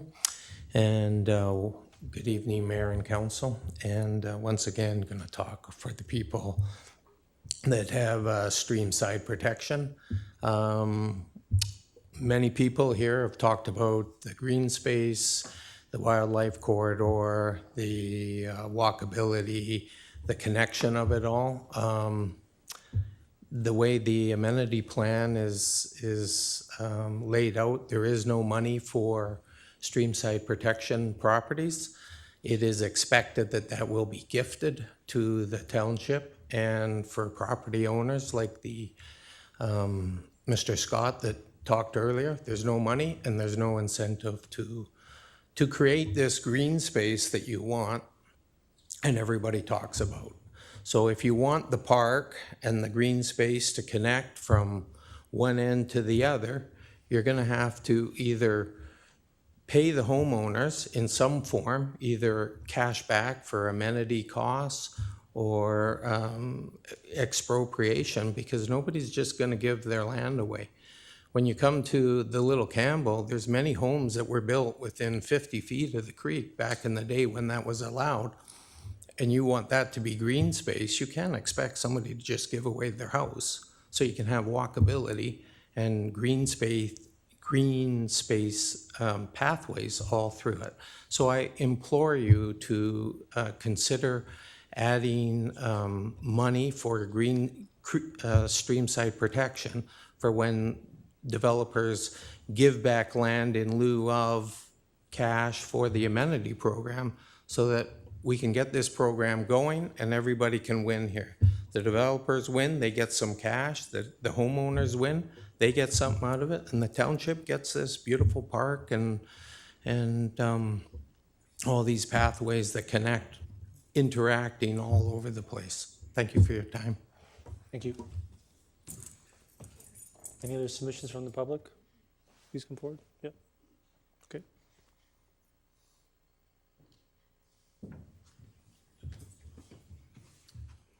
Respected Mayor and Council, my name is Manoj Kumar. I live in Brookswood on 20210 and 28th Avenue Street. When we moved in, on back of our property, there was a new development going on. It had not started at that time when they started cutting down the trees, and we were surprised the way they cut every tree. So you'll be surprised, I counted the trees. Only 4 trees remained out of maybe 300 or 400 trees. So I am for higher density, 4,000 lots, and look at a whole sum. Okay, if we can preserve some trees, so that should be done actually. So right now there is no way, the way the things are moving out there, they're cutting pretty much every tree. They're not even some of the trees which are on the boundary line. Now we see that those trees could have been saved, but they have not saved any trees actually. It's really sad. So, and let's not forget that we are in a middle of biggest actually housing crisis in Lower Mainland, and we shouldn't. It's not like only Vancouver has to address that. Every city in the Lower Mainland has a responsibility. The only way to solve this problem is by having a higher density. There's no other way. So you cannot have a 10,000 or 7,000 square feet lot and think that, okay, this is gonna solve the problem. I don't think anybody needs a 7,000 square feet lot. You can still build a decent house on a 4,000 square feet lot and still have everything. You can have a backyard, everything, right? So that's it from my side. Thank you very much. Appreciate that. And I say I wish the rules allowed me to respond and explain exactly what went on with those developers and why those trees are gone. Next speaker, please. Good evening, Mayor and Council. Thank you for this opportunity to have a few words with you. My name is Christine Gleason. I live in 203 A Street in Brookswood. I've lived in the community for 16 odd years now. I've been involved with the community planning as much as I can be since 2013 or so. Been to rallies, done meetings here, etc.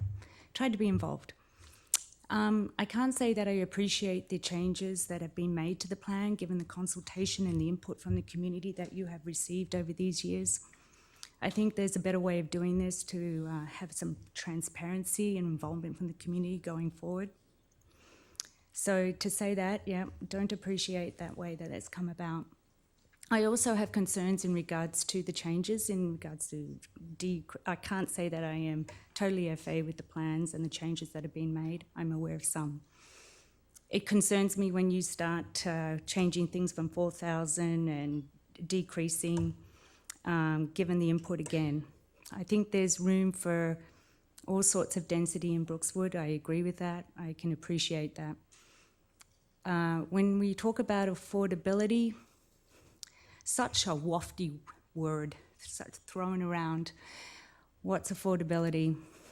I don't know if there is such a thing nowadays, but nevertheless.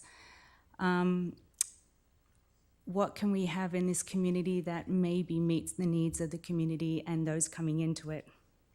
I hope that we can have some townhouses that meet the needs. I hope we can have a variety of homes that might meet the needs. But again, are they affordable? I don't know. What's affordable to you may not be affordable to me. I do agree that 7,000 and 10,000 lots should be available to people. Everyone has different needs. When we have developers concerned about that not being feasible, if some don't find it feasible, I'm sure some other developers will. We have housing that meet the needs of 4 people, and we have the houses that are built to accommodate 5 families or 4 families or extended families. So larger lots, larger houses accommodate all sorts of people. So yes, I'm sorry, I agree that 10,000, I'm not sure the percentage in this new plan, but certainly I think that meets the needs of all sorts of people. Tree canopies are a concern. Our tree canopy is a concern to me. Our aquifer is a concern to me, as it should be you, as it should be everyone. It just concerns me that these trees, and I have a lot that's been developed next to me, gone, trees gone.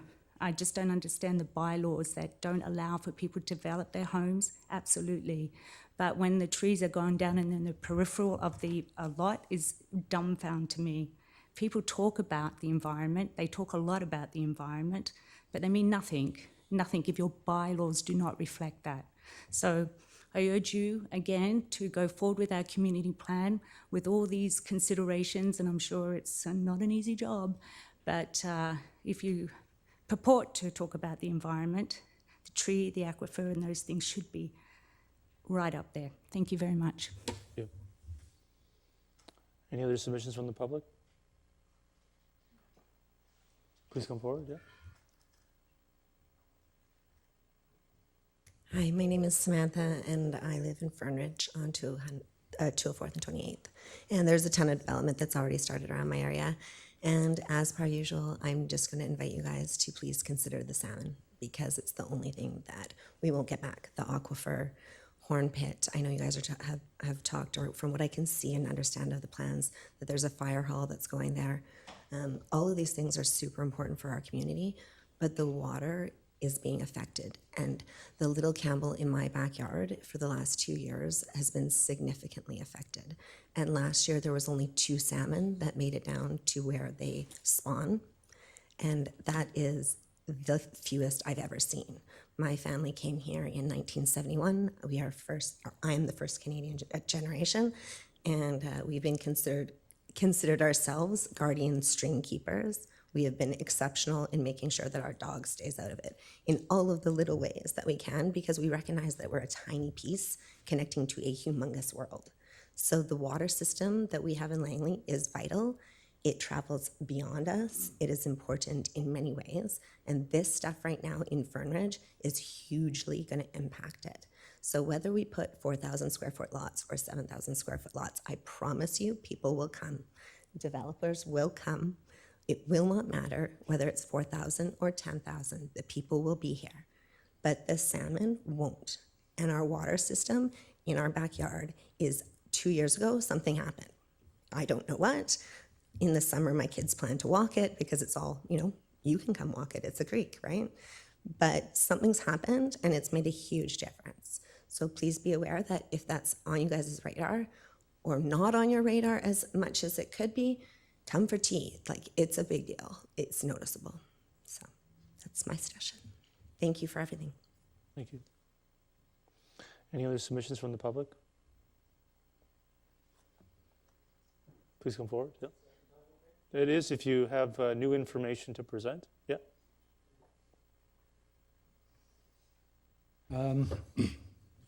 I'm retired, living the good life, but when I was working, I preach alignment in a lot of my submissions here, and it's because that was what I was involved with work through code regulation and emergency response. I just have one request for staff. Is it possible to bring up the land use map for the community plan, or is that not?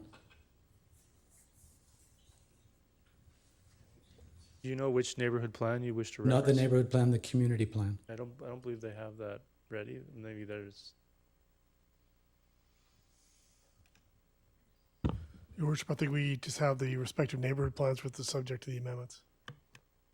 Subject to the amendments. Okay, so if you can visualize that in 2017, it was yellow with a bit of light brown and red and dark brown. And with all the submissions here today and previous public hearings, and I respect everyone's viewpoint, believe you me, this is so contentious because things keep changing. There's been a number of speakers even tonight that said, well, how come mine's not 4,000? Next door it's 7,000, and all that type of stuff. That's never going to end. That's why it's never going to end until that entire map is 4,000 square feet lots. That's my opinion. It's never going to change till that's all gone, and there's a term for that. It's called Willoughby. And honest to God, if I heard the statement, we don't want another Willoughby in Brookswood, going back to 2014, 2013, all the way through to the adopted community plan, which was yellow, I would have retired a couple years earlier. So I had the opportunity, as I mentioned, when I said as residents, we were told extreme densification was not the intent, going from community plan to neighborhood planning. I got that in an ask the planner, the 20-minute Ask a Planner sessions, if anyone recalls that from circa 2014-ish.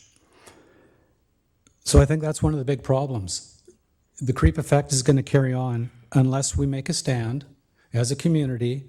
This is what it is. And I agree what the last speaker just said. The people are going to come. Developers are going to be here. We're going to be building. That's going to happen. I didn't write this. This is a township document. This is the vision from the community plan. Brookswood Frontage is a livable, tranquil community known for its towering conifers and small town feel. It's my opinion, if that map turns brown, there will not be a small town feel. So why is that the vision if that's not the intent? If we move to some of the guiding principles, the first one, and I'm always big on, if it's first, that's probably the most important. Fostering a distinct identity and character. Maintain the existing character and close-knit feel of the developed areas. Establish new neighborhoods that respect and complement the identity, form, and scale of the developed areas. I live in the developed area. I live on a 16,000 square foot lot with a footprint. My house is 2,400 square feet, 2 stories. So 1,200 square feet sitting on 16,000. That's the scale. So if you want to build 4,000, I'm not beyond hope. I'm open to compromise. But if you want to get me on board with this plan and you want to talk about housing affordability, we need small houses on small lots. One of the speakers just put some arithmetic to the building costs and whatnot. When's the last time you saw a rancher built? My daughter lives in a rancher. Yes, in Langley City, but she's still in Langley with 2 kids. Tons of my friends had ranchers for their entire lives raising their kids. It's not that it can't be done. Sure it can. But you don't see it. I looked at down MLS the other night, and I looked at houses in Willoughby, 3,200 square foot lot, and a 4,000 square foot home. That's what's going to happen here. And pardon me, but that does not respect the scale of the developed area. And that's all I'm asking. Live by what the township has developed here. And you'll get me on board. But you won't get me on board with the way it is now. Thanks. Thank you. Can you please repeat your name for the record? It's Brian Cameron. Thank you so much. Are there any other submissions from the public? Please come forward.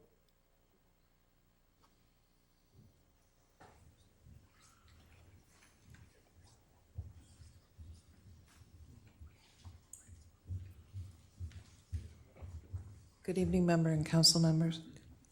Sorry, Mayor and Council members. My name's Michelle and I live in Brookswood on 37th Avenue. And I live in a rancher. Do you mind giving us your last name? Or do No, you it's prefer- McGee, McGhie. Okay, go ahead. And I have seen the area behind me, the house behind me is clear cut. Beside me has been clear cut. And it's not a single family home. It is a monster house that has got 3 rentals in it. And so the parking has become a nightmare, and you know, the neighborhood is changing so rapidly. There's now 5 monster houses on my block, and most of them do have rental suites in them. Whether they're legal or not legal, I don't know, but I think that what the speaker before me said makes sense. You need to limit the size of the house that goes on the lot. You can't have it from corner to corner. I can reach out and touch my neighbor's house practically from my yard. I have a little rancher on a nice piece of property in Langley in Brookswood, and that's what Brookswood is supposed to be about, the trees and the land and the ability to walk down the street and not have to skirt around all kinds of traffic and cars that are parked on the streets now. I really feel that you need to think really hard about moving forward, because again, it's going to be 50, 100 years in the future, and I do not want to be living in Willoughby, not Brookswood, be Willoughby. Thank you. Thank you. Any other submissions from the public? Please come forward.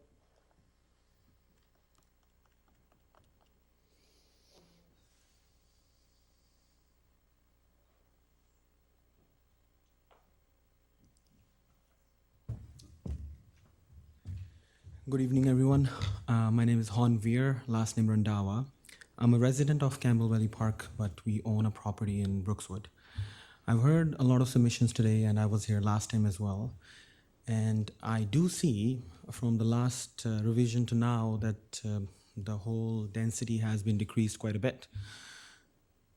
I do see both the points, or both the sides, that some of the parties require higher densities and other parties require lower density. But one thing I do feel has been strongly missed is that people don't have rental suites in their homes just because of a pleasure. Rental suites provide affordability. So when we talk about renters, yes, but when the house was $200,000, now when the house is $1 million plus, it is not affordable. So rental suites bring affordability. It's an economical need, which changes neighborhood, which changes how we live. We can't deny the fact that immigration is coming into Canada. People need place to live. And when we talk about affordability, it's not about one house affordability. It's the whole neighborhood's affordability, and in the bigger context, the province's affordability. So now what has been done about density, yes, it has been reduced and it's appreciated. Yes, some people would want 4,000 square foot lots, others want 7,000. And of course, as some speakers said, you can find a buyer for either one of those. I agree with that. There would be some people liking either one of the options. But affordability is not just so that you have a rancher who will buy. How can you even make the payments on that rancher? 80% loan to value mortgage at 7% right now, even a millionaire can't, like a multimillionaire will be harder to buy a house. In any event, another thing, one very important thing I want to bring up is that a speaker said about having paved amenities. Kids being able to rollerblade, bike lanes which are meaningful. I take Zero Avenue every day, and I bought 3 bikes. Everyone in my family bought a bike because we wanted to go on Zero Avenue up and down. But if you don't have bike lanes, sorry to say, I don't want to be looking at my back for a car all the time, or my kid, or my wife being hit by a car. So a bike lane, please also consider on Zero Avenue as well. I think it's a beautiful exercise. People should be able to ride bikes. This is keeping everyone healthy. But just because we don't have such things, It's just people stop doing it, and then the kids are on the road, parents are worried. So yes, please, amenities such as paved bike lanes, rollerblade lanes, kids can freely walk around on those, not just a footpath which has like this curb every 5 minutes, so every few minutes. So not that. So a meaningful bike lane, definitely, please, if we are doing this, it's such a big area. People should be able to freely bike, and it's such a healthy exercise which is just kind of going away because it's just not meaningful going up and down on the sidewalks all the time. So that is the thing, and I do feel people not liking the change, but unfortunately things change, and change is not always bad. It has to be a meaningful consideration. Township requires money. It can be seen on the CACs that the township is asking for and per unit development fee township is asking for. How will that money be raised to do this feasible venture? So to everyone over here who are against higher density, it is also a financial requirement when I see all these plans. It's not just something that the township could just build all those roads, all those infrastructures without having someone pay for it. So yes, from a development point of view, I think this new plan is quite good as well. And even if it is revised a bit, I would say let's not just go crazy about revisions again and everything starts up again. So it is somewhat okay. Yes, if some revisions has to be seen after today's, maybe consider it, but that would be my submissions. Thank you. Thank you. Any other submissions from the public? Please come forward.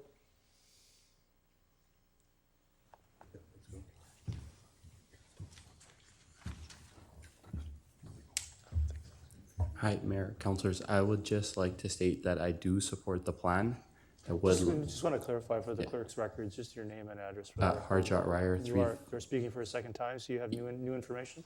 I didn't say my first statement that I supported the plan. Okay, go ahead. So I just want to say I do support the plan. If it's revised, it's good. If not, then I'm happy with the plan to proceed. Okay. Thank you. Great, thanks for clarifying. Any other submissions from the public? Please come forward.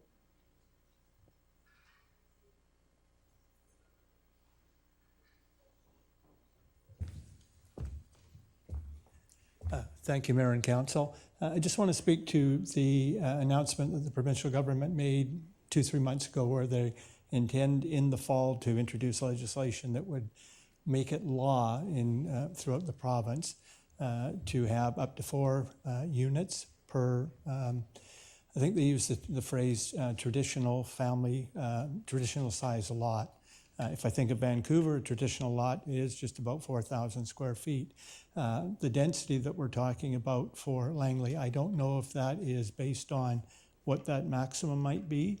If it is in fact 4 units per lot, but that makes a significant difference. And at least to me, 4 units on a 10,000 or even 7,000 square foot lot is far better than on a 4,000 square foot lot. And as the previous speaker just said, if a young family buying a home needs income from tenants in their home, then they're likely going to, if they can, maximize that. So again, that will bring with it congestion, other issues, parking. I know the township is talking about rapid transit, or sorry, not rapid transit, but public transit that would come in and could alleviate that. But I think from what we've seen in Willoughby, that's sometime down the road.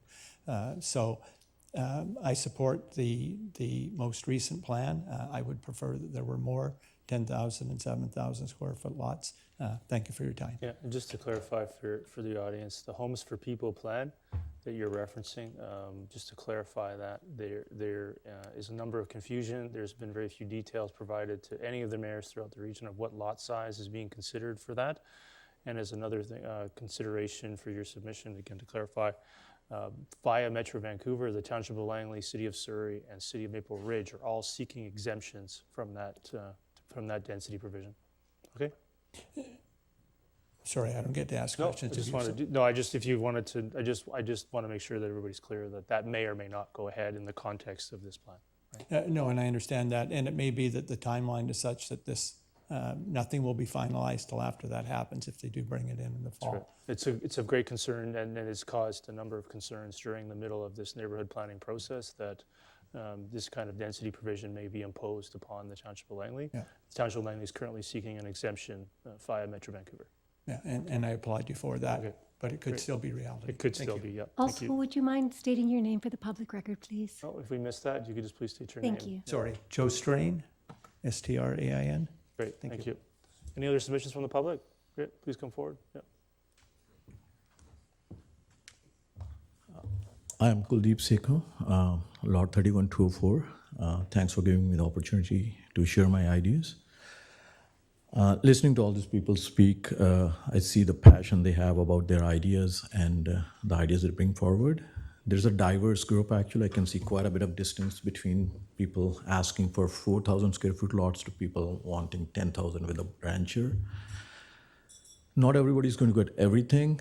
So I think we have to, the plan you have come up with is reasonable, and I believe it's quite diverse to kind of bring them all together, but it needs to be done and needs to be done now. By delaying it, we are putting more pressure on the scarcity of houses that we have right now. So I believe it's time to move forward, and though I'm not really getting what I'm wishing for or asking for, but I don't think it's worth wasting more time. So I think we should support it or do what we can. Thank you very much. Okay, thank you. Yep. Any other submissions from the public? Yeah, please come forward.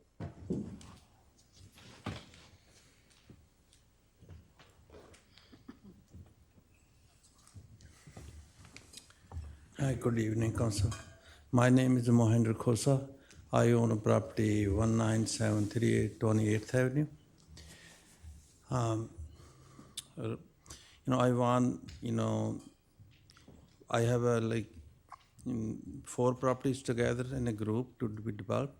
And, previous May NCP, those were changed to like 4,000 or 5,000 square feet lots, but now they put back to 7. So I would like to see 4,000 or 5,000 square feet lots on those development. And the reason is, east of, right about 198th Street, there is 4,000 square feet lots. On our properties, there's 7. So there's drastic change. So I would like to see that. Thank you. Thank you. Yep. Any other submissions from the public? For a second time, any other submissions from the public? Please come forward, yeah.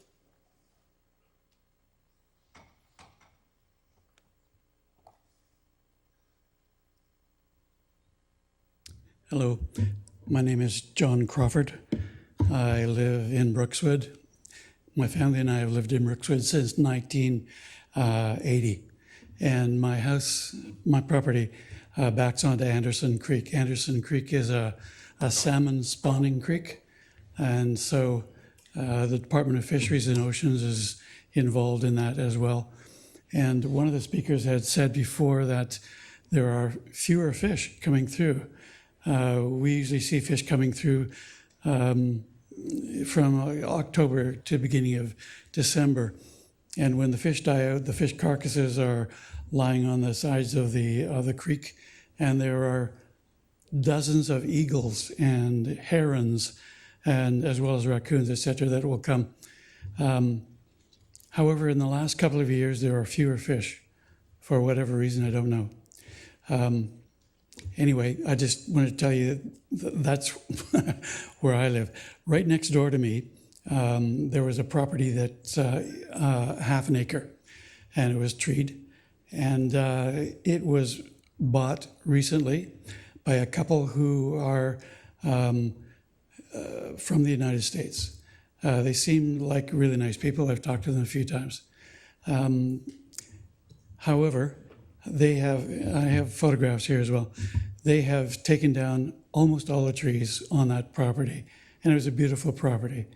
Talking to the fellow that owns the property, he says to me that paying the fines for taking down all those trees is just, for him, the cost of doing business, rather than consulting with engineers and arborists, et cetera, making plans and waiting.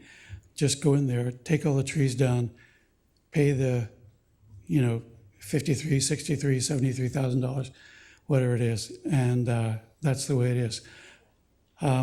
So I would just like to raise my hand and raise my voice for a tree retention bylaw. I believe that it's really an important thing in Brookswood to support the aquifer, for sure, and to support the wildlife, and just because it's Brookswood. That's it. Thank you. Thank you. Any other submissions from the public? Please come forward. Yeah.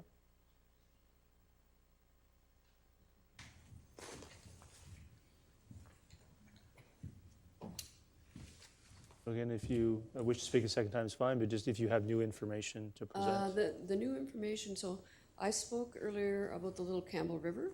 Please come forward to the microphone. Yeah. Just the, speaking second time is fine. So I just heard something about fish in Anderson Creek. Okay. The Little Campbell River is also a salmon-bearing stream. Get your name and address again for the record. It's Nora Truman. Yep. I live in Brookswood. Great. 20361 41A Avenue. Go ahead. Yeah. I'm a volunteer in the community, and I volunteer at Campbell Valley Regional Park, which is actually a regional park. It's not a Langley Park. Anyway, on my way back from Campbell Valley Park this spring, I noticed that there was a Fisheries and Oceans truck parked on 200 Street on the side of the road, near the Little Campbell River. So I went over and spoke to them as they came out of the stream. They have big buckets with water and fish. And I spoke to them, and they said every year they have to come and rescue salmon out of the Little Campbell River because it's too shallow in one of the areas.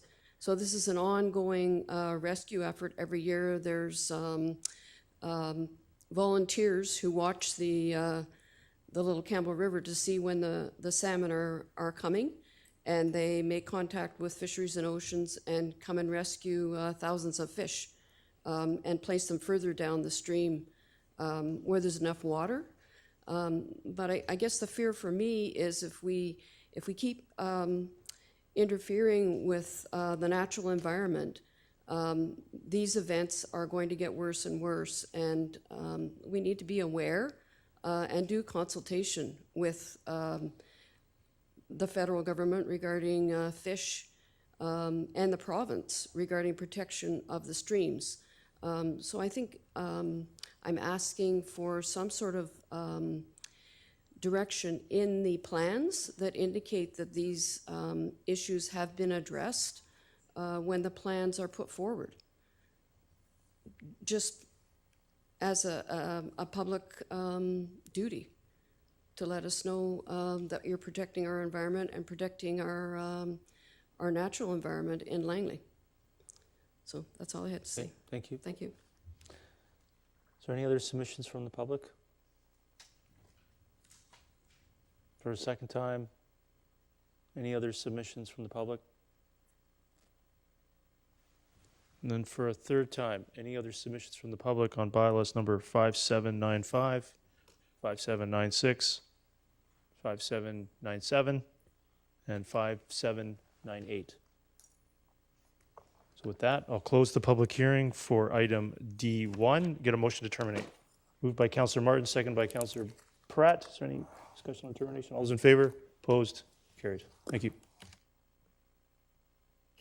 So just for everyone, it's just now that the meeting is terminated, the neighborhood plan bylaws will be considered again by council on July 24th.